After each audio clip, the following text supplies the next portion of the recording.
Gabby could feel them from the moment she walked in with her purse and suitcase in tow. She thought they remembered her too.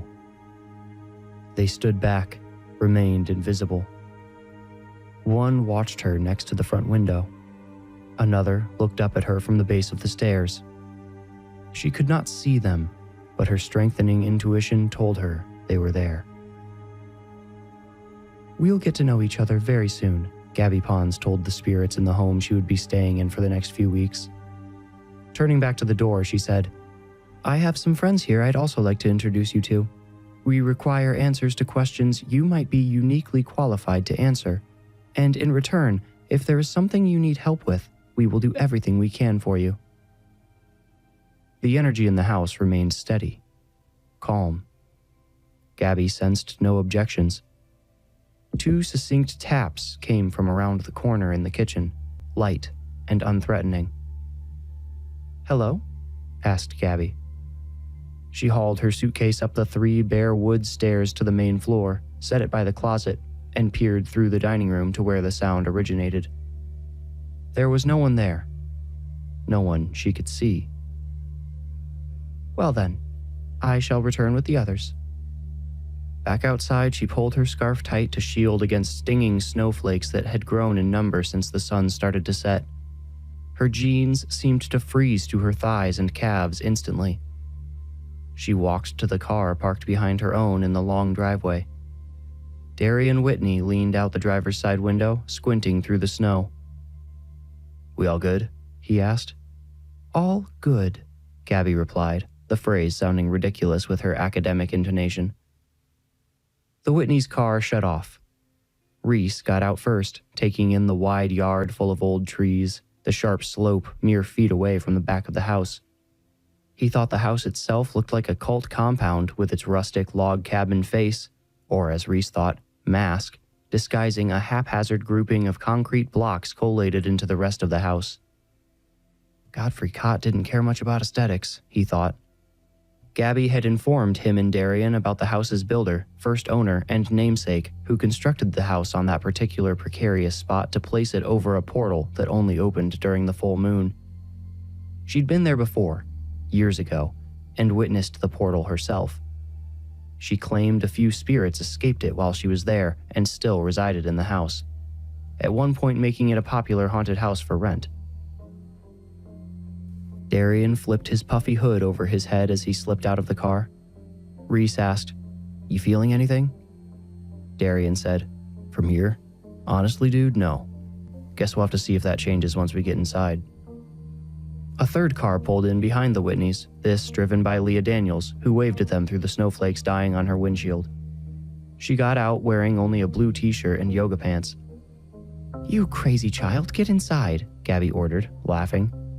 Leah sheepishly replied, "Yes, ma'am," and with her arms wrapped tightly around herself, pranced to the door.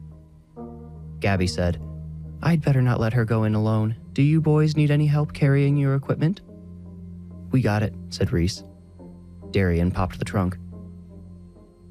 Back inside, Gabby ignored the presences she felt gathered near the couch in front of the window. She'd felt their gazes upon her walking up the driveway. Instead, she gave her attention to Leah, whom she'd heard much about but never met. "You must be Gabby Pons," Leah said, offering a weak but friendly wave of her red, trembling hand. "Come in, let's warm you up," Gabby said.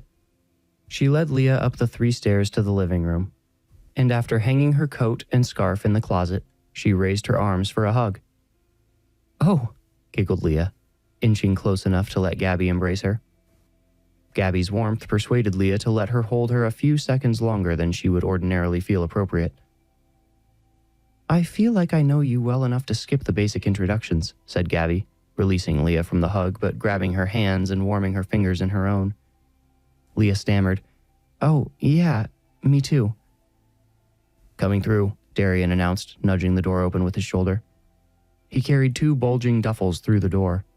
Reese pressed in behind him, with a backpack over one shoulder and a similar duffel in his other hand. The women stepped aside to let them pass. Reese ran into Darian's back when he suddenly stopped in the living room. Darian turned to look at him over his shoulder and said, "Now I do." "Right here?" Reese asked. Gabby said, "You're right, they're here." "Who?" asked Leah. Gabby, closing the door, said, "I think the boys are going to help us answer that." Gabby briefed Leah on her prior examination of the Kott house years ago when she'd still been a professor at Iowa State. She described the house they now stood in filled with moving shadows under a full moon, and how, due to a special door accidentally being replaced by unwitting new homeowners, some spirits escaped into the house and remained there. "Is it a fissure?" Leah asked. Gabby said, "This is an excellent question. There are 2 things I want to learn this time around." Darian stopped trying to sense the spirits and listened to her. "I want to know if the escapees prefer to exist on this plane or would rather return to where they came from. I should like to aid them if they desire the latter.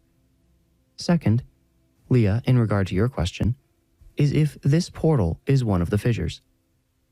"It has to be, right?" asked Darian.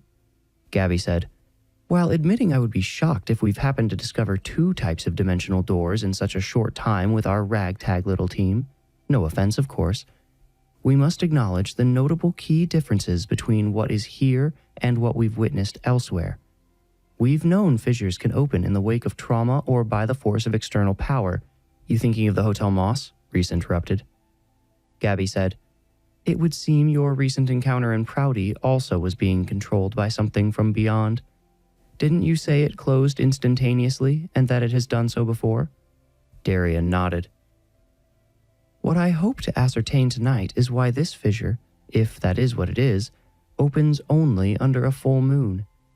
I can't be sure this information will be pertinent in the future, but the more we can learn about the 5th dimension before you all run off to the woods to face Uno Do and this fate he speaks of, the better." Darian said, "Agreed. Yeah, I don't know how long we can put that off, so cramming as much new info in as we can seems like a good idea." "Yeah, thanks for coming so quickly, Gabby," said Leah. Reese stayed quiet. Gabby clapped her hands together. "Well, before we get started, to the spirits in this house, let me introduce my friends Reese and Darian Whitney and my newest friend, Leah Daniels. They are here to learn, to speak with you, to help if help is what you require. They will show you respect, and I ask that you do the same. Now, boys, shall we get out the toys?" The Whitneys unzipped their duffels, setting aside camera and lighting gear to get to the ghost hunting devices ranging from Petco cat toys that lit up when touched to vintage analog recorders Leah assumed must have cost a good chunk of YouTube revenue. Darian said, "On the way over, I thought it might get hard to interpret answers with multiple spirits trying to speak at once, so maybe it would be best, if everyone's comfortable with it, to split up.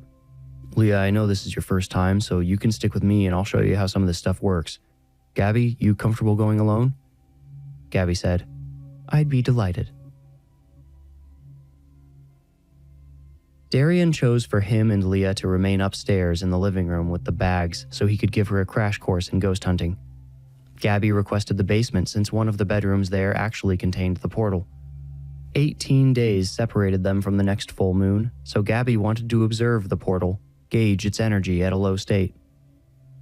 Reese didn't know where to go, so he closed himself in the master bedroom with an Ovulus, a device able to turn environmental triggers into text, as well as a camera to document whatever responses he received. He set up the camera to point at the bed before taking a seat on the edge. He closed his eyes and tried to reach out as he'd watched Darian do so many times. He felt nothing, yet a voice in his head whispered, "Oh, they're here." "Shut up," Reese whispered aloud. Then, remembering the camera, he forced himself to laugh and say, "Dude, am I getting in touch with something finally?" Though he was speaking to his brother, who would surely watch every frame of the footage, he'd used the same whipped-up YouTube voice he used when addressing their viewers. He told himself it was muscle memory, nothing deeper. Life had gotten a bit crazy, and sure, basically everything happening revolved around his brother's cursed gift, but nothing had changed between them, right? Reese had been along the whole time, a faithful sidekick. Sidekick, echoed through his mind. "Stop!" Reese shouted, jerking to his feet. Footsteps, then the door opened. Darian said, "Dude, you good?" Reese picked up the Ovulus, shaking his head. He said, Didn't mean to freak you guys out. I just got pissed at this stupid thing not scanning again. Dang, really? Darian asked, taking the square plastic device. He powered it on, tapped the touchscreen a couple times, and said, "Seems fine. Must have been a fluke." "My luck as usual," Reese laughed, taking it back. "Yeah," Darian replied. His head dipped out of the doorway, and Reese heard the peak hisses of his and Leah's whispering voices before Darian's face reappeared. Leah's footsteps had almost completely faded when he finally asked, "You good, man? Everything okay?"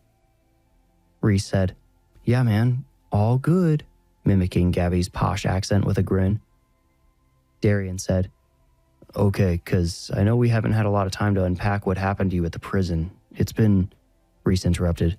"It's good to be busy. I'm doing okay, bro. Thanks." "All right," said Darian. "Feel free to join us in the living room if, the obvious keeps giving you trouble." Reese said, "Yeah, sure," with an appreciative smile.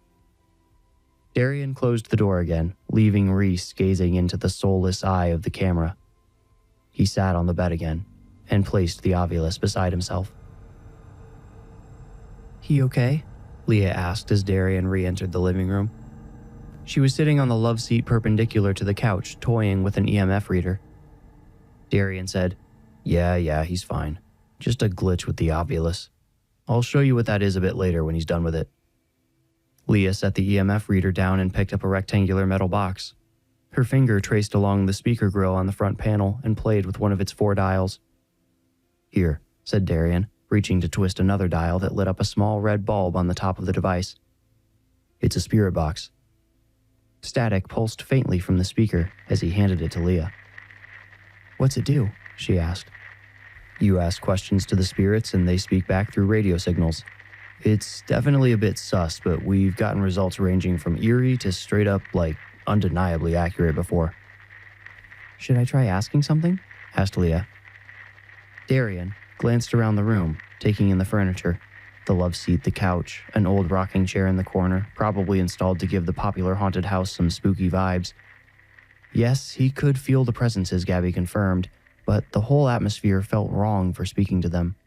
For starters, sunset was blazing through the front window.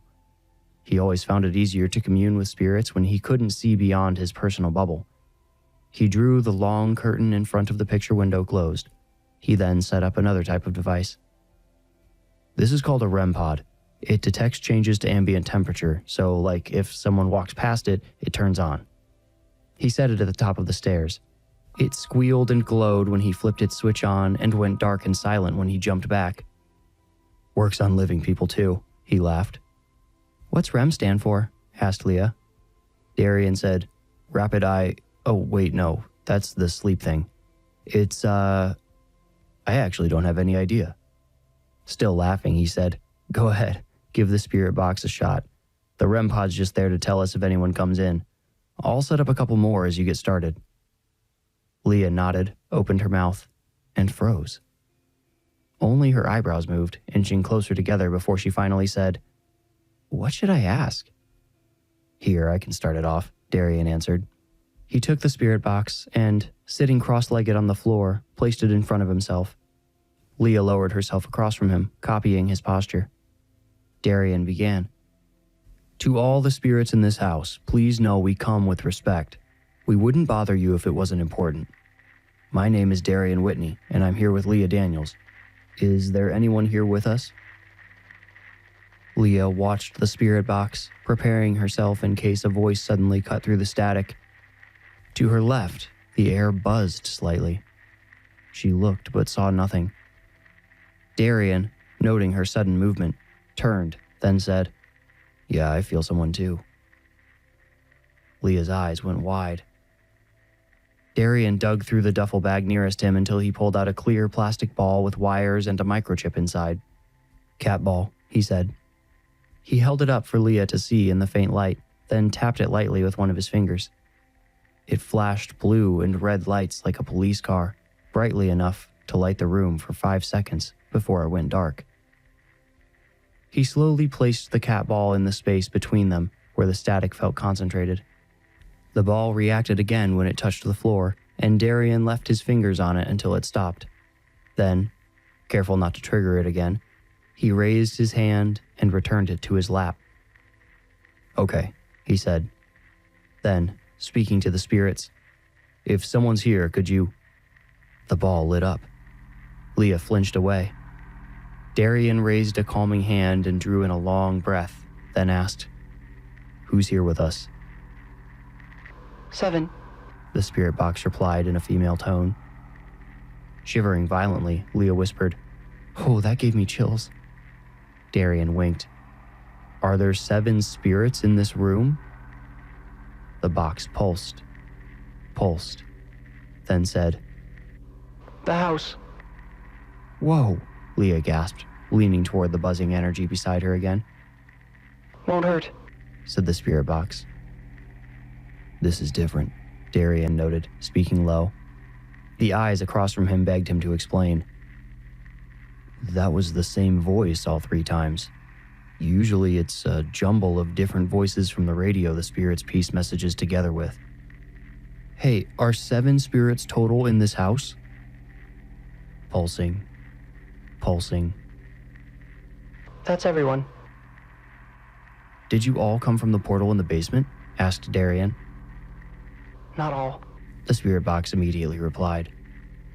"Did you?" Leah asked, shaking as her first question hung in the air. Pulsing. Yes. Darian nodded slowly, giving Leah a thumbs up. "You still feeling it?" he asked. "Right here," Leah replied, gesturing to her left. A cool, isolated breeze brushed the back of her hand as the cat ball lit up once more. The spirit box said, "Leah." This time with a darker, lower voice. Clawing fear gripped Leah's heart from below. Despite every other answer seeming so friendly and positive, hearing her own name triggered a deep defense. A sinister voice had unexpectedly called her name once before, and that voice belonged to Uno Doe. She might have had trouble calming down again if she didn't suddenly remember Darian had introduced her to the Kott house spirits. Still, hearing her name from a ghost's mouth, so to speak, left her a slightly changed woman. "Are there bad spirits here?" she asked. Pulsing.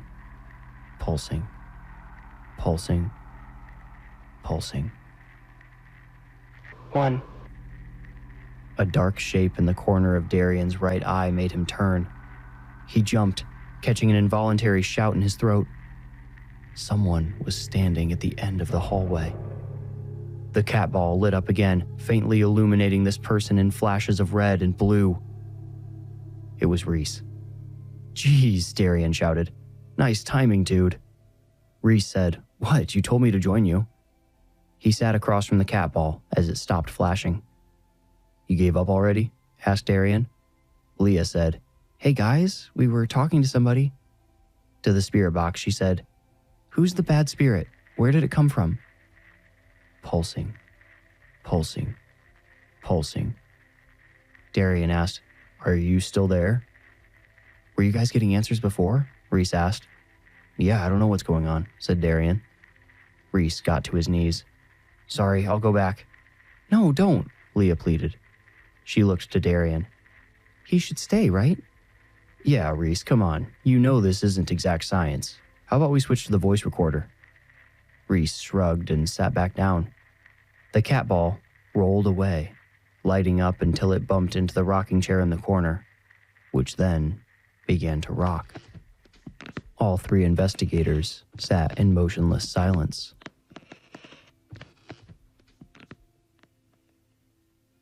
Gabby traced her finger along the edge of the vault door guarding the second basement bedroom.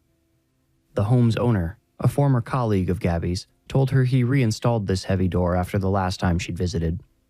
He'd originally taken it down and replaced it with a normal door for his daughter, not knowing the door needed to be extra sturdy to lock in the portal that opened each month, otherwise the portal's dark shadows would overtake the whole house and most of the hill. Her former colleague's ignorant mistake was how some spirits managed to escape that time, to sneak out into the house and refuse to return to the portal.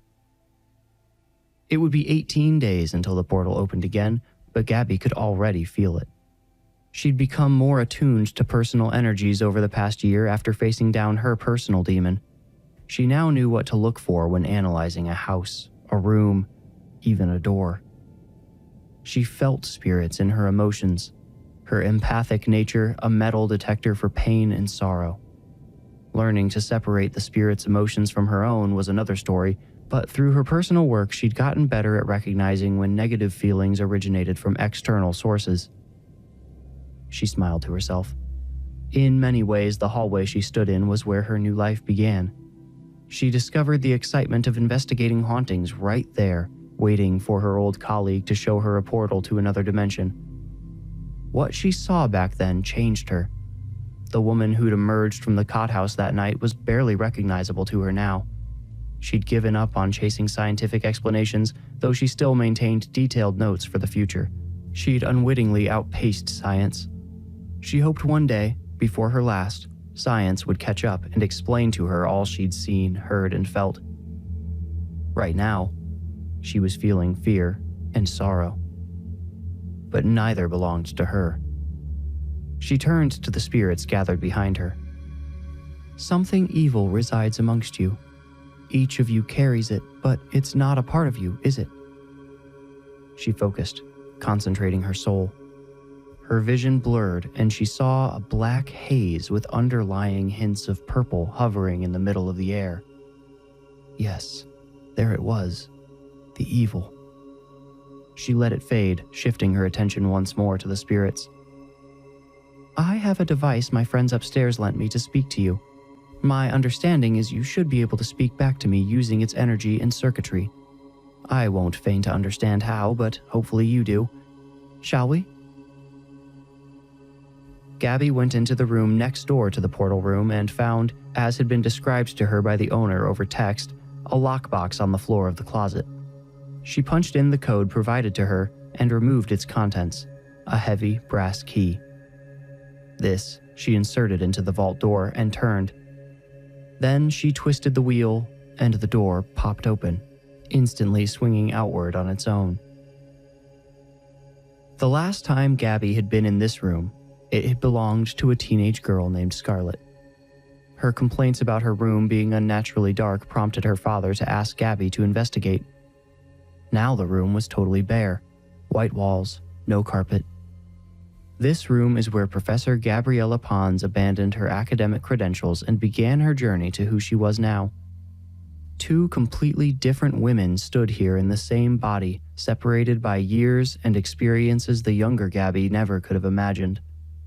Traces of the shadows which first brought her there floated in the air beneath the ceiling light.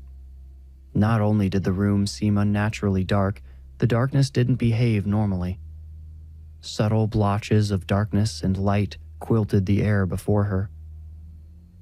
She had an electronic voice phenomenon, or EVP, tape recorder, a device the Whitneys had shown her at the Hotel Moss.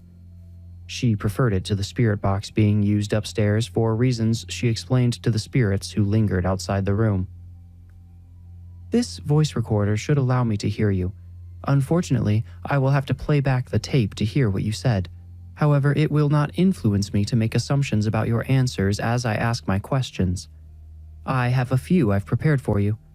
If, after listening back, I need to clarify anything or ask any follow-ups, I will do so. This may require some patience on your part, and for this I do apologize. She unfolded a sheet of notebook paper from her back pocket.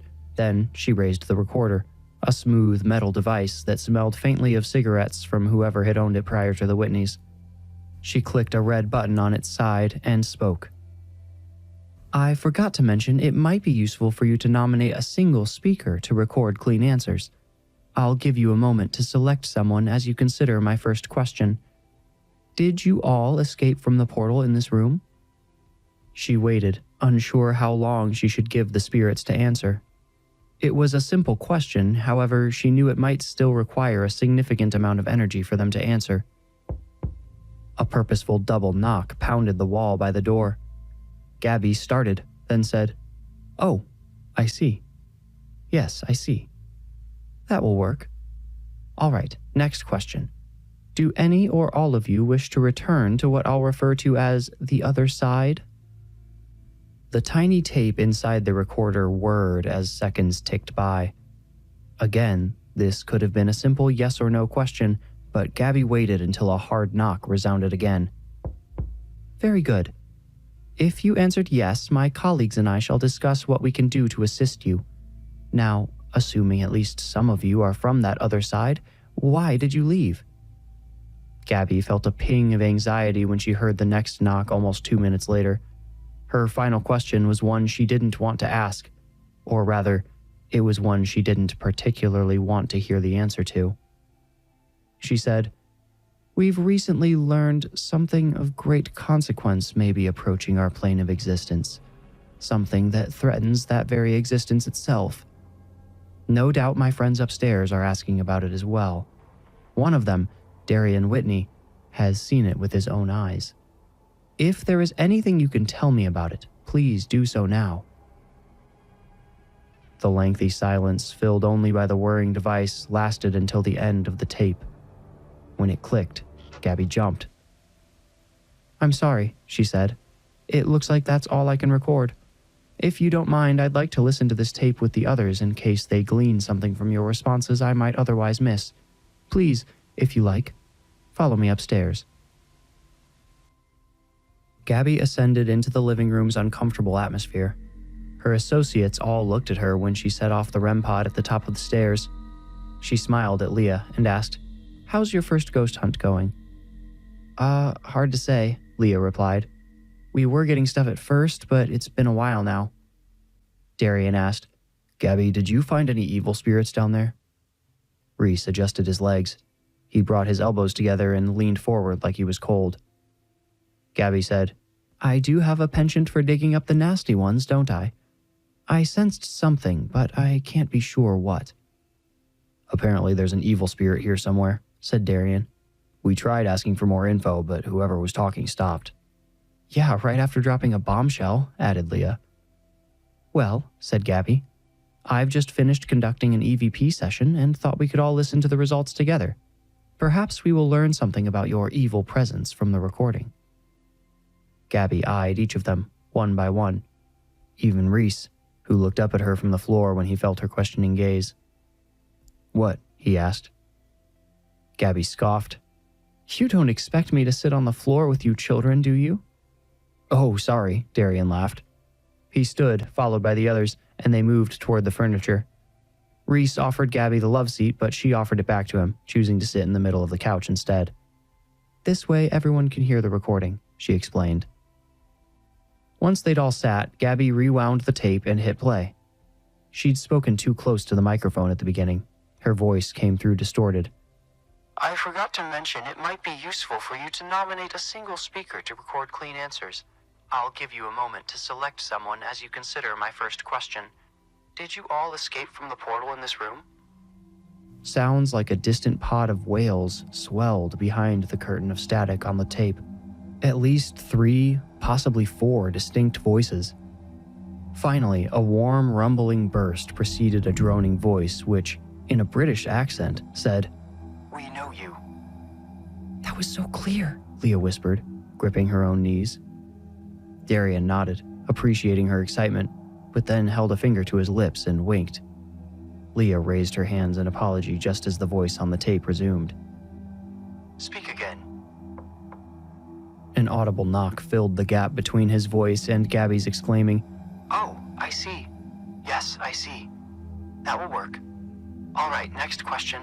Do any or all of you wish to return to what I'll refer to as the other side?" The response came after a few seconds of silence. "Eventually." Then a knock. Gabby's voice. "Very good. If you answered yes, my colleagues and I shall discuss what we can do to assist you. Now, assuming at least some of you are from that other side, why did you leave?" A chorus of wails bellowed behind the static, communicating fear, desperation, pleading. The deepest and lowest voice, that which matched the one speaking to Gabby, silenced them, and for a moment, the only sound was gentle hissing. "There is danger there," the deep-voiced spirit finally said. But we are safe here for now. Can you pause it? Darian asked. Reese said, He's got to be worried about the fate, right? That thing Uno talked about? That's what I'm thinking too, said Darian. It must be pretty bad considering they were trying to warn us about something evil here just a few minutes ago. Gabby said, I too find this answer somewhat upsetting. The next question I asked might clear things up. Let's listen. She hit play. We've recently learned something of great consequence may be approaching our plane of existence, something that threatens that very existence itself. No doubt my friends upstairs are asking about it as well. One of them, Darian Whitney, has seen it with his own eyes. If there is anything you can tell me about it, please do so now.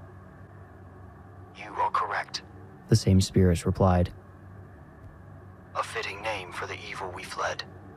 When we escaped, it was only a strange hue on the horizon, but we could all sense, when we gazed into its deathly color, the way it was obliterating the natural order. It must be close now. When the portal opens for the moonlight this building starves it of, the shadows that emerge carry the deathly color. Spirits flock here to be purified and find only... The tape ended. Oh, hell, said Gabby. Whoa, said Darian. What's he saying about the moon? He looked to Gabby. She looked as bewildered as everyone else. Reese said, Guess Godfrey Kott didn't think enough about what he was messing with when he built this place. He wanted to study the portal, said Gabby. He had the right intentions, but you are correct. I doubt he considered very much how isolating the portal from its natural environment would affect it. Back up, though, said Darian. I ignored the most important part. Guys, this was confirmation that this fate thing is actually coming. And that Uno was telling the truth, said Leah. Does this mean we should try listening to him? What if he's not actually the bad guy here? Asked Reese. A concerned glance shared between his brother and Leah prompted him to add, I mean, he's definitely not the good guy, right? But what if the world gets destroyed because we didn't listen? Gabby said, I don't think we should make any consequential decisions until we can learn more. Why are spirits flocking here? What does the moon have to do with this? These details could provide invaluable insights. Back to the spirit box? Asked Leah. Or we could use the voice recorder again. It worked well here, suggested Gabby.